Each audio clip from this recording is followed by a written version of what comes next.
When German Chancellor Friedrich Merz suggested the United States was humiliated during the conflict with Iran, the reaction from the Trump administration was immediate. The White House ordered the removal of 5,000 American troops from German bases. This represents roughly 15% of the total U.S. force in the country, and the administration indicated the withdrawal would be executed on an accelerated timeline. This decision targets the structural backbone of the NATO alliance. For decades, Germany has served as the central hub for the organization's military architecture and logistics. Before we examine the strategic impact of this move, we have to look at the history.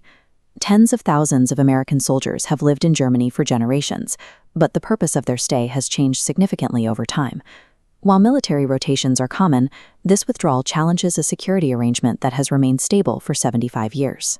This 1946 map shows the reality of post-war Europe. Following the defeat of the Nazi regime, Germany was divided into 4 distinct occupation zones, each governed by one of the victorious powers. Initially, the U.S. military mission was temporary. Soldiers acted as a police force tasked with denazification, the removal of heavy weaponry, and the establishment of a new democratic government. By 1947, the mission changed.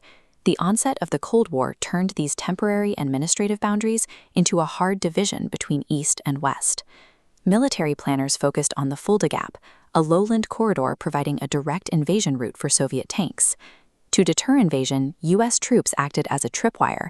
A Soviet attack killing Americans would automatically trigger a full-scale U.S. nuclear response. This strategy required a massive physical presence.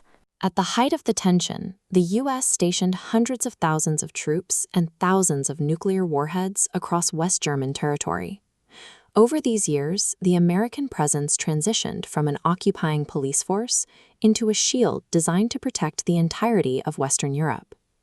The 1990 reunification of Germany and the collapse of the Soviet Union removed the primary threat that the tripwire was meant to deter. Yet, the U.S. military did not leave. Instead of closing its bases, the Pentagon found a new purpose for its German installations. Germany became a global command center. Facilities like Ramstein Air Base evolved into the primary logistical hubs for American operations far beyond Europe's borders. This map shows Germany's geographic advantage.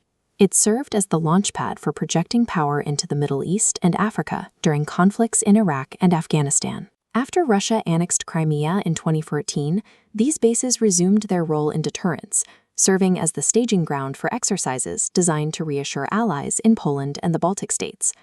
By 2020, Germany functioned as the essential operational nerve center for American military activity across 3 continents. Donald Trump viewed this established system as an outdated arrangement. He approached these long-standing alliances through a transactional lens, treating military protection as a negotiable service. This chart shows the primary financial dispute.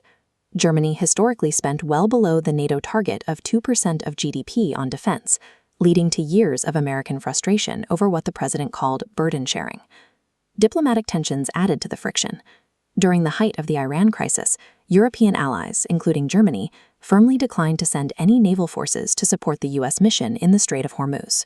Beyond these specific arguments, the U.S. military is undergoing a long-term pivot toward the Indo-Pacific, shifting resources away from Europe to address emerging challenges in Asia. Seen in this context, the withdrawal of 5,000 troops serves as a political signal. It demonstrates that the administration is willing to use the security of its allies as leverage in diplomatic disputes. For Europe, the takeaway is that American protection is no longer a given. Security has become a service tied to financial contribution and political alignment.